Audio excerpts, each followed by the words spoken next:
Greetings from Venice, California on New Year's Eve 2012. This is video number 96 on your Firearms Defense channel. This video is going to be about a video a friend of mine recently sent me called Merry Christmas from the Second Amendment. Now, I favorited this video on my channel, so those of you who watch this one can watch this video and see what it's all about. This video relates to several other videos that I've made that tie in with this, I think. They're in about this order. Video 17 on street shooting scenarios part 1. Video 18 shooting scenarios part 2. Video 19 street shooting scenarios. Video 20. Now this one was hugely popular or not depending on how you look at it.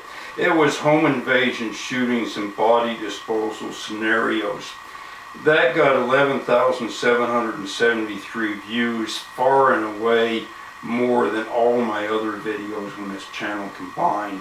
So that was hugely popular. It got 237 comments, 31 thumbs up, 101 thumbs down. A lot of people commented on that and they said they hope I rot in prison for life. They hope I get the needle. I'm not a responsible firearms owner. I make Bubba and Junior look like great and wonderful responsible firearms owners, etc., etc., etc., etc., etc. But anyway, I didn't pay too much attention to that. I continued to make other videos critical.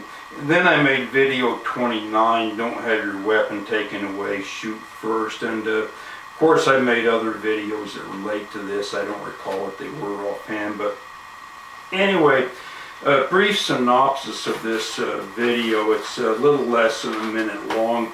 This lady is walking down a dimly lit street after dark. The Christmas signs are up. There's a sign that says Merry Christmas. This lady is walking down the street. She walks past a dark alley. This guy comes out and grabs her and drags her into the alley. She screams. There's nobody else around. Nobody comes to her aid. She shoots the guy 3 times, comes out of the alley and walks away. Now, there's 2 lessons to be learned from this video.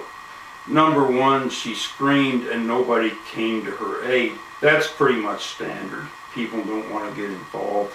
Number 2, she then shot this person and walked away, and nobody was interested in that either. And once again, that's pretty much standard. The reason this is standard is people do not want to get involved in what I call asocial violence. Now, that differs from social violence, like say you'll have a barroom fight or a fight at a party between drunks or something like that. Everybody will step in and break it up. When you have asocial violence on the street where nobody knows anybody and somebody's getting knifed or stomped or shot or whatever, nobody wants to get involved. In fact, people will walk the other way and disappear. Nobody will want to be a witness to that. Witnesses won't come forward. The reason nobody wants to be a witness is they have to take time away from work and everything, and their boss is going to fire them if they have to appear in court more than twice. So nobody wants to be a witness for any of these things. So that's just what happens and why. And also people assume things like this are gang related, and they don't want to get involved because gang members will come back and take revenge on witnesses, and you're not going to be well protected. So that's just the way it is and what happens with these things. Now, let me explain what would have happened if this lady would have stopped and taken her cell phone out and called 911 to have the police come and take care of this. Here's what would have happened if she would have taken out a cell phone and called 911. The police would have arrived 30 minutes later. They would have taken her weapon. They would have probably arrested her. She would have probably had to make bail. She would have had to appear in court. She would have had to hire a defense attorney. If this guy would have had relatives, they would have sued her. If he'd have been a gang member, his fellow gang members would have taken revenge on her. So, all things considered, even though this was only a YouTube production utilizing actors, as far as I'm concerned, there's a lesson to be learned here. And the number one lesson to be learned here is this lady did exactly right by walking away and not telling anybody or calling anybody. Just walk away, just get the hell out of there. Now, Front Sight, I've taken 5 handgun courses at Front Sight. Now, it's about the second day that you're there. I believe this is the second day. They give you an hour-long lecture right after lunch to tell you what to do and what's going to happen. If you, in fact, are a concealed carry holder and you get involved in a civilian shooting, they run down the scenario exactly what's going to happen and what to do. The first thing they tell you to do is say you're walking down the street, one or more people accost you with or without weapons. You present from the ready, you yell, "Stop or I'll shoot." You have to yell, "Stop or I'll shoot." They don't stop. You fire to the thoracic cavity, and we only shoot to the thoracic cavity to stop. These shots aren't intended to kill, they're only to stop. That's the legality of the situation. Stop the predator. If this doesn't stop him, then you transition down to the ready position, and if he still comes forward and wants to attack you, then you fire one shot to the ocular cranial cavity after you transition up, and then that stops him. You can't just go bang, bang, bang. You have to go bang, bang, bang. And of course you can't just present from the holster and shoot him in the head, you know, because that's shooting to kill. That's not legal. So you'll fire 2 rounds to the thoracic cavity. That'll stop this guy and hopefully put him on the ground. His friends will run away if he has friends. You'll take out your cell phone like you're supposed to do. You'll call 911. The police will show up. Now, this is all per Front Sight. This is per all 5 of the lectures I've attended, and they're all pretty much the same.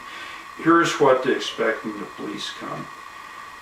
There'll be a massive, there'll be 5 or 6 squad cars show up. You'll be surrounded by police officers. There'll probably be half a dozen of them. They'll be pointing shotguns at you, full automatic weapons, handguns. There'll be, all 6 of the police officers will be yelling at you. They'll be yelling different commands. You can't obey all of them. By the way, Front Sight doesn't say this, but I'll say this for them. This is a real good chance that you're going to be shot and killed by the police. There's an excellent chance that this will happen. So, okay, what Front Sight tells you to do is say, well, look, I can't do everything at once. One person take charge here and tell me what to do. Now, usually the senior person will do that. He'll say, okay, I'm in charge here. First thing is drop your weapon. Front Sight tells you to just open your hands and drop the weapon on the ground like this. Doesn't matter if it costs $300 or $5,000. Just open your hands and drop it. Then the officer in charge will tell you to put your hands up and walk backwards towards him. Then they'll have you kneel on the ground and put you on the ground and frisk you and search all your private parts and all that stuff. And then they'll handcuff you and take you to the station and probably arrest you. And then you'll have to, of course, hire a defense attorney. And these guys all charge $500, $1,000 an hour. The defense attorney will question you for 3 hours. After he questions you for 3 hours, he'll say, now, go over this one more time and tell me the truth this time. Don't leave out anything. So your defense attorney is going to act like you're guilty and assume you're guilty. So this is what's going to happen on the criminal end of it.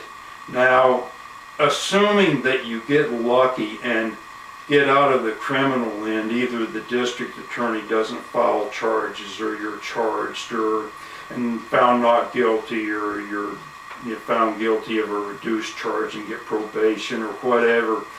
After that comes the civil liability part. Now, if this dirtbag has survivors, they can sue you and the standards of proof required for that are much lower than they are in criminal liability. So they could sue you, and even though you've been found not guilty criminally, they can still sue you and get a fortune. So there's that part of it. And then of course they don't tell you this at Frontside either, but if this guy's a gangbanger and he has buddies, they can come back and take revenge on you. They don't tell you that at Frontside.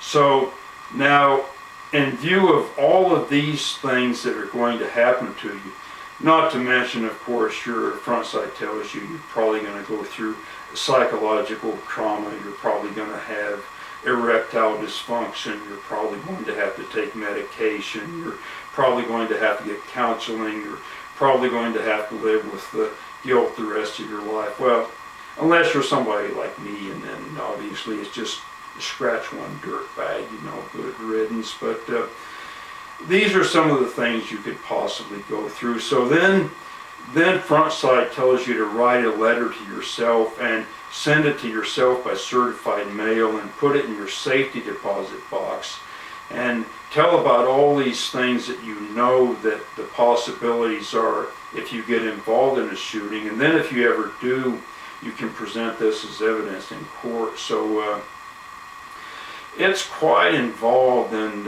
quite extensive. And contrast that with what this lady did on this video. She walked away and avoided all of this, and to me that's a perfectly reasonable thing to do. So anyway, I'm going to close this video off because I'm probably a long ways into it. So Happy New Year and great 2012 from your Firearms Defense channel, and I'll see you in 2012 on video 100 and up.